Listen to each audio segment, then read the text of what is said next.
आजादी के बाद कल कारखाने भले ही बिहार के दक्षिणी हिस्से यानी कि झारखंड में रहे हों, लेकिन औद्योगिक राजधानी का नाम अगर मिला तो इसी बेगूसराय को।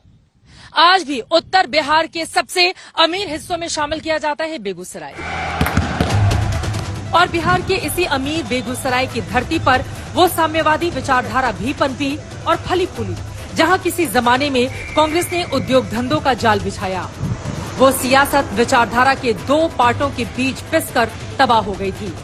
एक बार फिर बेगूसराय तरक्की के रास्ते पर आगे बढ़ चला है और उसके साथ ही लेफ्ट के हौसले भी बढ़ रहे हैं। जब कन्हैया कुमार का टिकट कटा तो सवाल पूछे जाने लगे कि आखिर बेगूसराय से गिरिराज सिंह के सामने उम्मीदवार कौन होगा।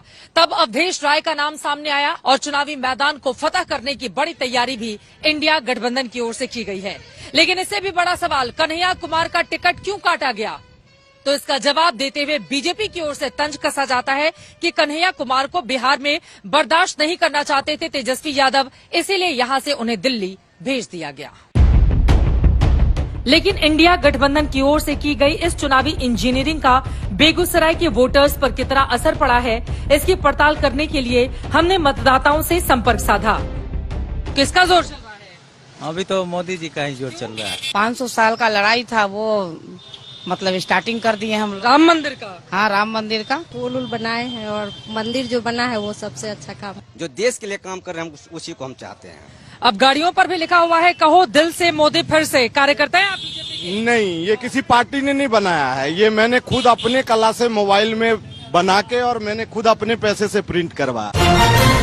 बेगूसराय शहर के लोगों से बातचीत में बीजेपी के समर्थक ज्यादा मुखर नजर आते हैं। हालांकि बेगूसराय लोकसभा सीट की बात की जाए तो उसके अंदर विधानसभा की 7 सीटें हैं, जहां पिछली बार बीजेपी 2, आरजेडी 2, सीपीआई के पास 2 सीट और 1 सीट जेडीयू के पास गई थी। चारों दलों के जनाधार वाले इलाके में आखिर बीजेपी के समर्थन में ही मतदाता मुखर क्यों हैं? हमने ये भी युवा मतदाताओं से जानने की कोशिश की। देखिए, यहाँ पे तो सिर्फ मोदी जी की लहर है, केवल मोदी जी की लहर है। युवा यहाँ पे तेजस्वी यादव भी है, बट कैसा है ना, एक एजुकेशन बहुत बड़ा फैक्टर है। लोग एजुकेटेड लोग को वोट देना चाहता है आज के डेट में। इस बार मोदी जी का काफी लहर है, भारी चल रही है, एकदम भारी, एकदम 400 पार। कोई राय रहे, मोदी जी के आगे सब फ्लॉप हैं, बिल्कुल फ्लॉप हैं। 400 क्या, मुझे लगता है 500 पार जाएगी बीजेपी इस बार। बेगूसराय के मतदाताओं से बातचीत करते हुए हमारी टीम उस विष्णु चौक इलाके में पहुंची जहां सीपीआई का दफ्तर है। उस इलाके के मतदाताओं की राय बिल्कुल भिन्न थी। किसका जोर चल रहा है यहाँ पर? यहाँ तो अवधेश राय इंडिया गठबंधन का जोर चल रहा है। जी मैडम, एकदम बिल्कुल। किसका जोर है चुनाव में? अवधेश राय, सबका राय, अवधेश राय, सबका राय। पूरे इलाके में उन्हीं का जोर चल रहा है। भले गिरिराज जी से लोग खुश नहीं है, लेकिन मोदी जी के नाम पे उनको भी वोट मिलेगी। इस बार अवधेश राय, बेगूसराय का बेटा अवधेश राय, बेगूसराय का ही बेटा जीतेगा इस बार। कन्हैया कुमार को क्यों भेज दिया दिल्ली? अब बेचारे वो चले गए हुआ कन्हैया कुमार, तो अब वहाँ भी झंडा फहराएंगे। कहा यहाँ तो झंडा फहरा नहीं पाए, आप कह रहे हैं दिल्ली में झंडा? एकदम झंडा फहराना है उनको।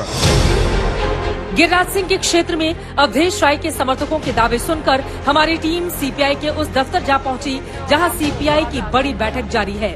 हमने सीपीआई उम्मीदवार अवधेश राय से भी बातचीत की। बेगूसराय में कितना दम दिखा रहे हैं आप? इस बार हमारी जीत ऐतिहासिक होगी। महागठबंधन इतनी मजबूती के साथ मैदान में है, पहली बार इतिहास के अंदर इतनी मजबूती से बेगूसराय में।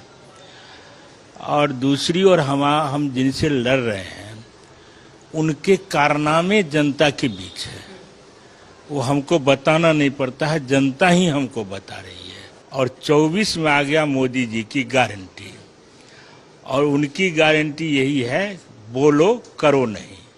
कौन सा मुद्दा होगा जिसको आधार बनाकर आपको लग रहा है कि आप जीत जाएंगे?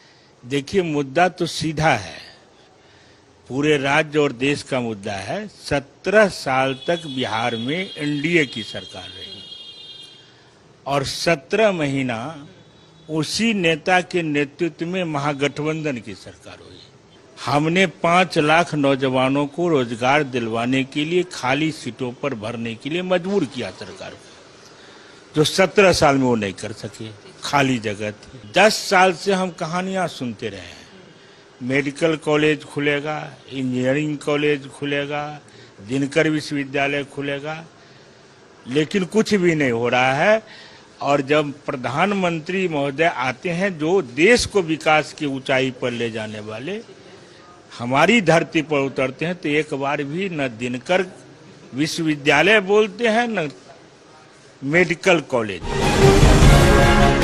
सीपीआई का हौसला कांग्रेस और आरजेडी का साथ पाकर बढ़ा हुआ है, लेकिन एक तथ्य ये भी है कि भूमिहारों का गढ़ माने जाने वाली इस सीट पर पिछले 10 में से 9 बार भूमिहार जाति के प्रत्याशी जीते हैं। 1952 से 2019 तक जो 17 चुनाव हुए उनमें 9 बार कांग्रेस, 2 बार जेडीयू, 2 बार बीजेपी जीती है, जबकि जनता पार्टी, जनता दल, सीपीआई और निर्दलीय उम्मीदवार एक बार जीते हैं। वैसे पिछले 2 चुनाव से ये सीट बीजेपी के कब्जे में है। आखिरी बार 1967 में बेगूसराय से जीतने वाली सीपीआई इस बार फिर वापसी की उम्मीद लगाए बैठी है और उसकी उम्मीद के पीछे बेगूसराय के 40 साल से कम उम्र वाले युवा मतदाता हैं, जिनकी एक सीट पर 30% से भी अधिक सबसे ज्यादा तादाद बेगूसराय में ही है।